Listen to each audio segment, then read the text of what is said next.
really happy to announce that that we are just signed an ambassadorship program with Schedulicity. Schedulicity is a scheduling app, and they've been kind enough to help us out this next year. Yeah, we met them in LA when we did the Salon Digital Summit, and they really believed in what we were doing and how we were doing it, and so they wanted to know how they can partner up with us to even reach more listeners and give what we give. That's right. So with our partnership with Schedulicity, we will be able to reach more hairdressers, and we'll be able to bring a lot more content and get to a lot more hair shows. So hopefully we can see you guys out there in the hair shows when we're there visiting. Yeah, and they're going to give us some business tips throughout the podcast as well. And I'm so excited that, we're partnering up with people that believe in the same things we believe in. Yeah, no doubt. That's pretty exciting. So anyway, Schedulicity, once again, big shout out to you, and thank you for joining your day off. Silly. Hey, welcome to your day off. My name is Corey, and of course I'm sitting here with my best friend Tone. What's up, bud? What's going on, home? So we got Nina again today, and I'm stoked about it because she just always is dropping the bombs. Yeah, I'm excited. I'm always excited to see her and talk to her, but she's really going to help a lot of people out with this topic. Yeah, we haven't even talked about this, but I can't tell you how grateful we are for the relationship that we have with Nina. The response that we've gotten, the response that she's gotten from the podcast, and just I don't know. Friendship, exactly. And I know it took us a few months to kind of get on air, but once we finally did, we knew that it was kind of like a long time relationship for us, and I'm just really grateful for that. So thank you, Miss Nina. Yeah, right. Exactly. So Miss Nina, welcome back. Thank you, guys. Oh my God, you guys are going to have me already starting to shed some tears. Let's get it started right. No, thank you so much for having me back. I feel like I live in your podcast, which I love. It's like my home. So thank you so much for having me back and believing in me, and I just love it. I love the relationship that we have created, and I'm also very grateful and thankful to you both. So thank you. Yeah. Thanks, man. Hey, so what are we talking about today, Neen?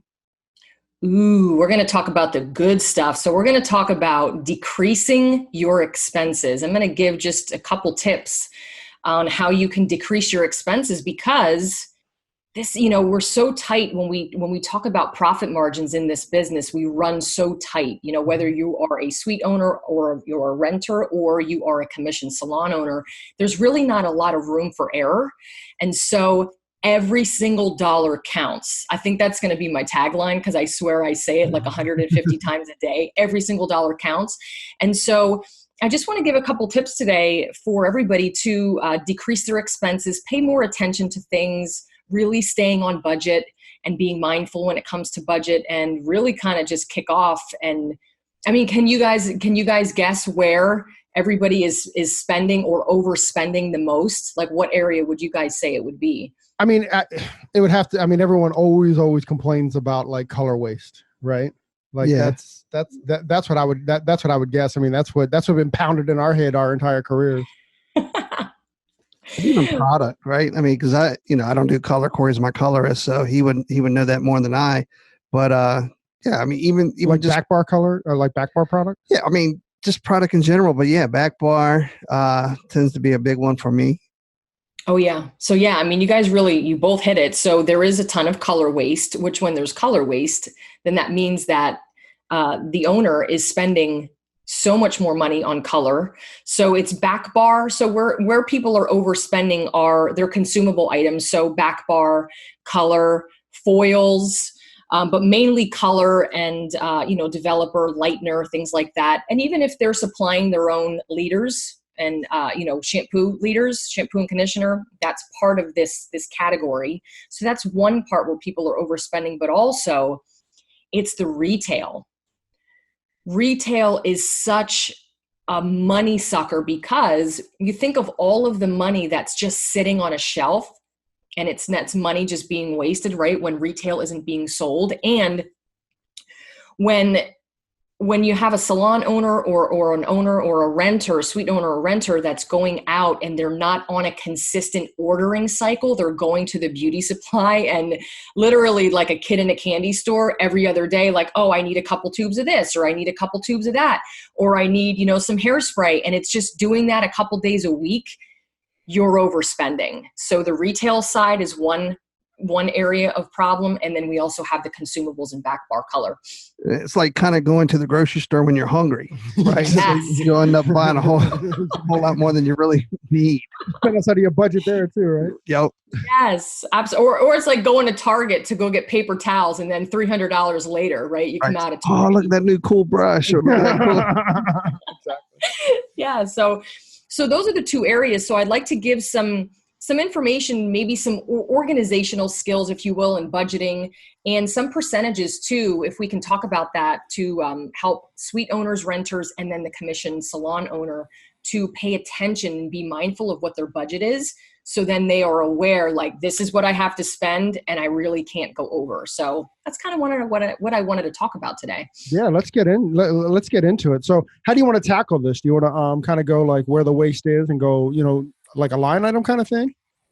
Well, we can't. So let's talk about waste. So, and I know this because I was a commission salon owner, and, when you have 5, 6, 7 stylists, 10, 15 stylists mixing color, it can become very wasteful. And that's actually one of the, I see this a lot on the forums, what can I do about waste? How do I stop waste? And, I think a good thing to do for yourself, and then also for the salon owners to do, is come up with a chart that states, if you're mixing a base color, it's 60 grams or ounces, however you weigh it out, typical. Now, if they have an absorbent amount of hair, you're going to have to adjust for that, but that's the starting point. And are you saying 60 grams of just color? Or are you saying 60 grams of color and developer mixed? I'm saying total. But again, it has to go according to your color line. It has to go how you mix. Sure.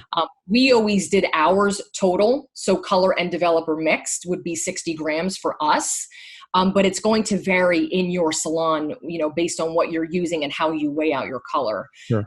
Because I know there are other brands that just weigh the color itself and then the developer is extra, right? But we were doing it total.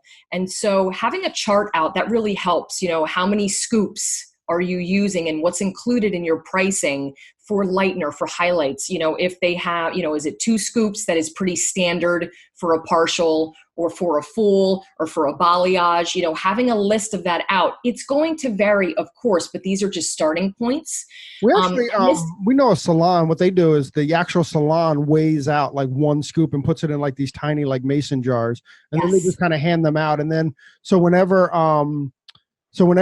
like the hairdresser has to go and get another one, then they charge that to the client. Does that make sense? As opposed to just pulling out the scoops, they actually put it in like, they're like little mason jars or something, weren't they? Something like that. Like the absolutely. Yeah. Mm-hmm. That's a great idea. And I've also seen salons put them in the little, the plastic, they're like Jello shots, but large, with the lids. Right, exactly. They put them in there as well. And they they measure them out. So yes, if you're using extra, that's what I was saying. So if you have, what's included in your pricing, say it's 2 of those, right, for your lightener. Now, if you're going to use a third, now you're going to add an extra $20 for that bowl. So it's knowing what's included and having, communicating this with your stylist so they know what they're going to be using, whether it's color or lightener. That really helps. That helps. That's the one thing, just having a chart that's listed out so everybody knows what they should be mixing. And then writing it out. So when you have a new client coming in, it's always a good thing to have all of these formulas listed in the computer. And so if you say you mixed 60 grams for, Susie, and you notice that you had extra color left over, you can actually weigh that color to see what was left over. And then you can deduct that off of her, put that in her chart that you were over by this, and then you can take it off for her next service. So you're not like using 60 grams, and every single time you're wasting 20 grams, right? Because you haven't adjusted the formula. Mm-hmm. So I'm really big on a good way to do this, and I'm sure there are other ways to do it. We had a computer system that had a note section, so we would always put all of the formulas in the note section, but we also had a notebook back by the color scales, and we would write out the name of the client and then what we used and how much everything weighed out. And then the receptionist would transfer that into their file. So, there's ways that, salons have computers in their back room, and you can actually do that and type that in as you go. But, if you're busy, you don't have time for that, right? So the receptionist can come in, handy. But those are some ways, I've heard of stories where people are weighing their waste. They'll take a whole week of color and lightener and they weigh it. They put it in a box and they weigh it to see how much waste it is. But more so it's for the stylist to be mindful of how much they're mixing. And I would always say, err on the side of caution and mix light, because you can always go back and mix more, right? It's not like, this looks like it's going to take 5 scoops and then you're pounding in the lightener. Now you have a whole bowl that is wasted.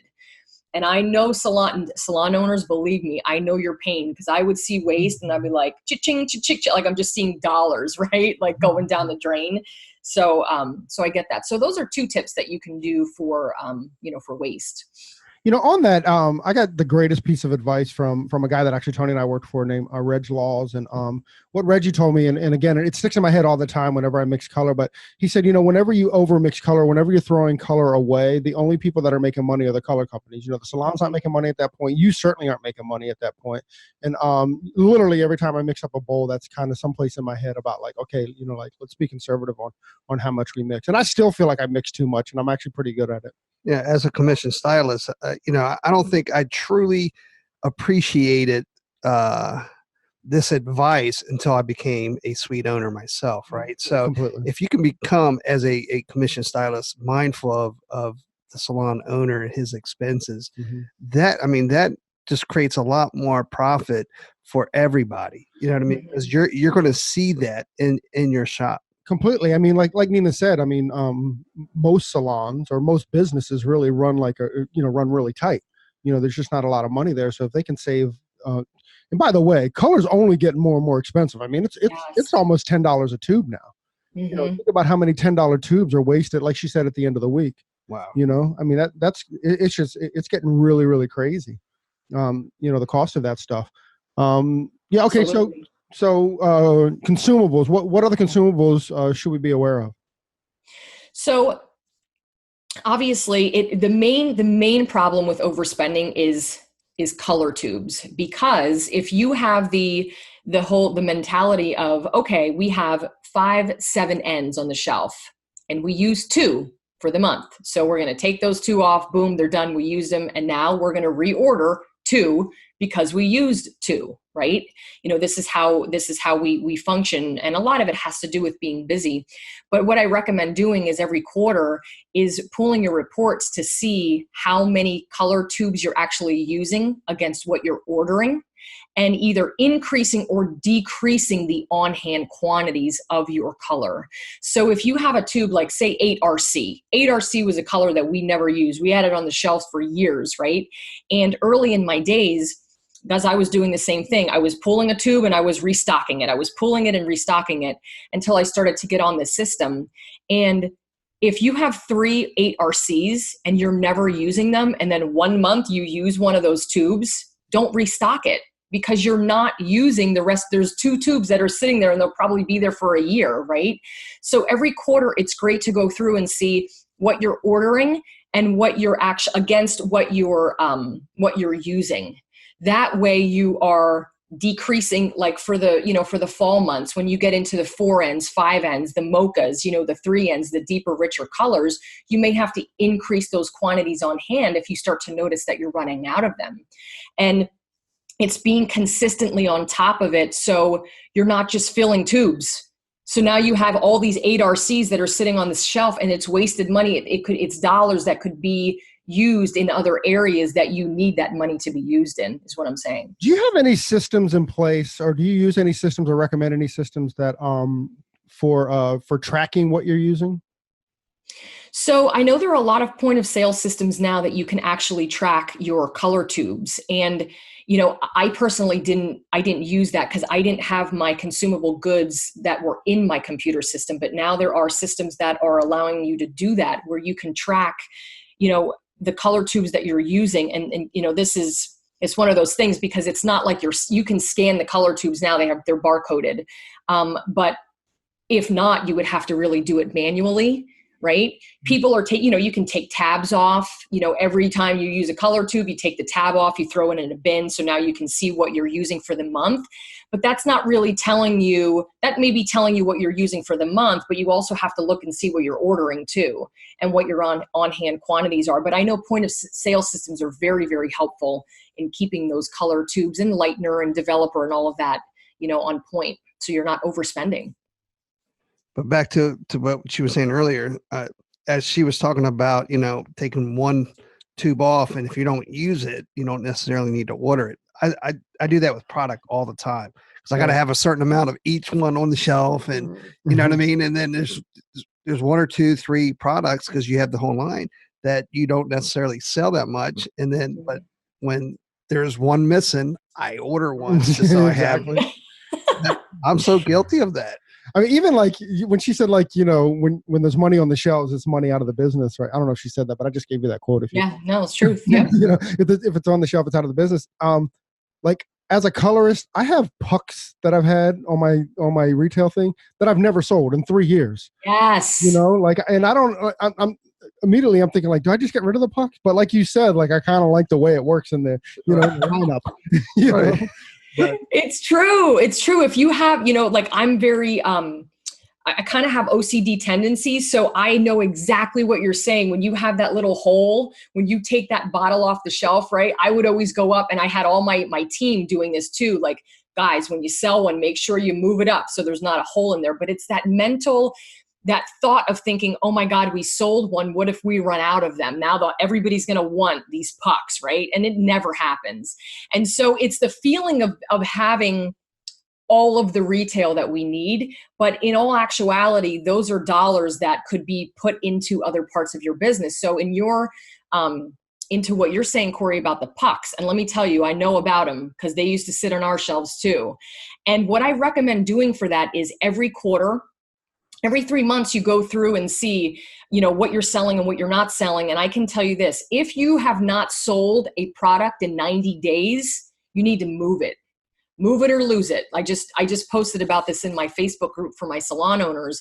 And you move the product, you have a couple options. You can actually reach out to your vendor and see if they will swap it out for something that you are using a lot of.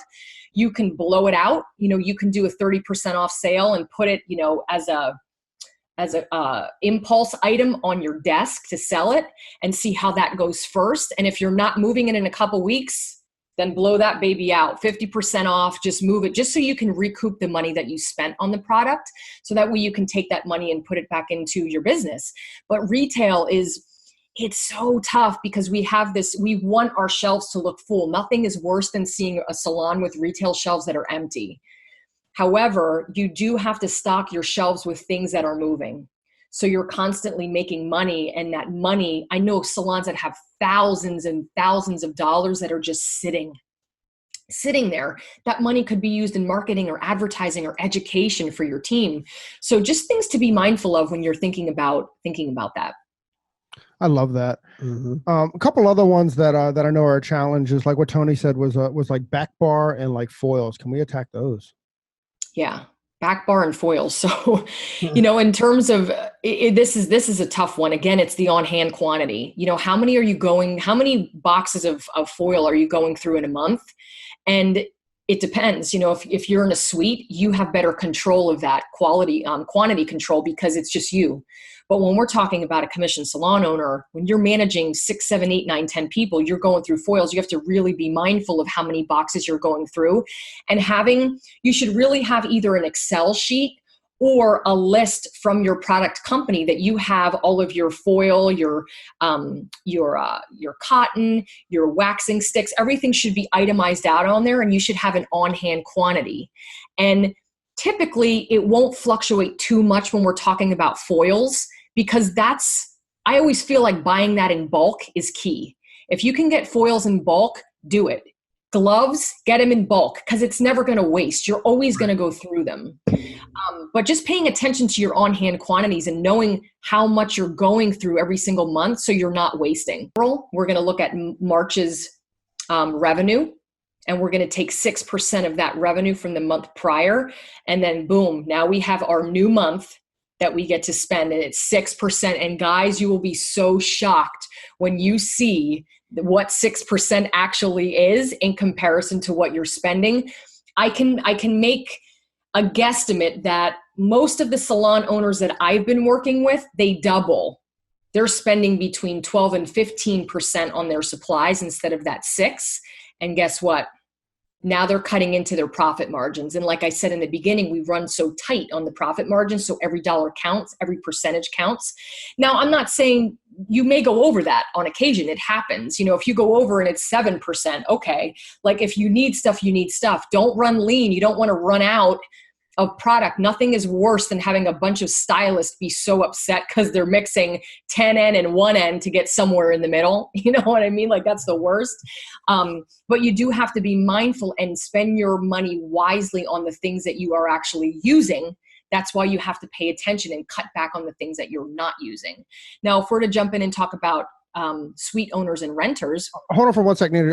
Yes. Just to clarify, so that 6% is consumables. That doesn't include retail that's on the shelf. That does not include your retail. Okay, nope, so that's it's just your back bar. Stuff you're not going to be selling, outright. Correct. Okay, cool. Yes. Yep. So if we jump into the renters and suite owners, because they run on a different platform and a different business model, so you guys get 15% to spend on your supplies. So 15 to spend on your consumables, back bar, color, liters of shampoo, towels, foil, cotton, all of that stuff. You get 15% of your total revenue.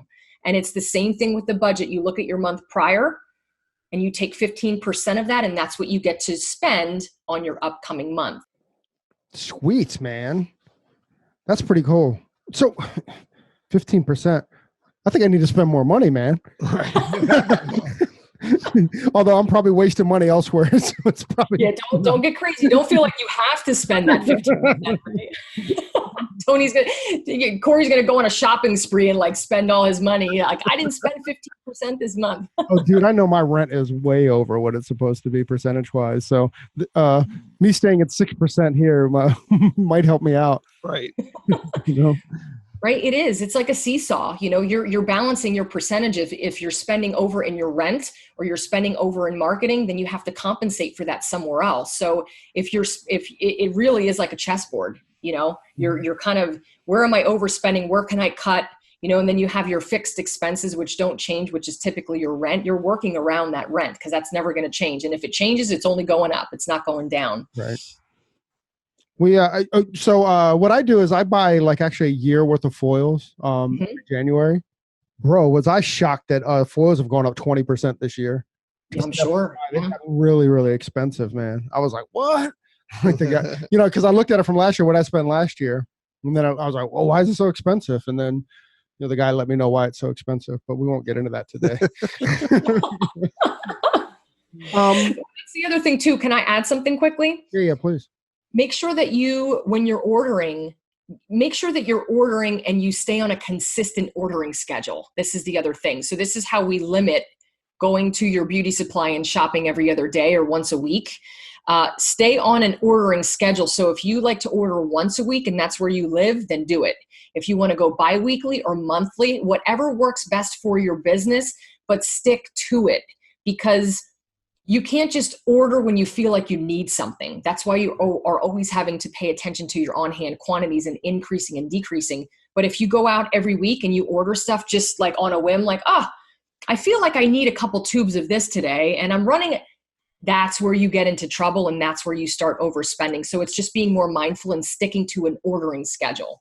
Awesome. So do you, I guess you would break that 6 or 15% down over, multiply it or divide it by 4. I mean, correct. If you're going to order weekly, yes, then you're going to break that down and that's what you get to order every week. Yes. Perfect. Awesome. That's what I do. You got it. I do every Monday. Every Monday I'm at the store Because I hate, you know what I hate to pay for? Well, first off, we have a store right near us, so it's very easy to get to.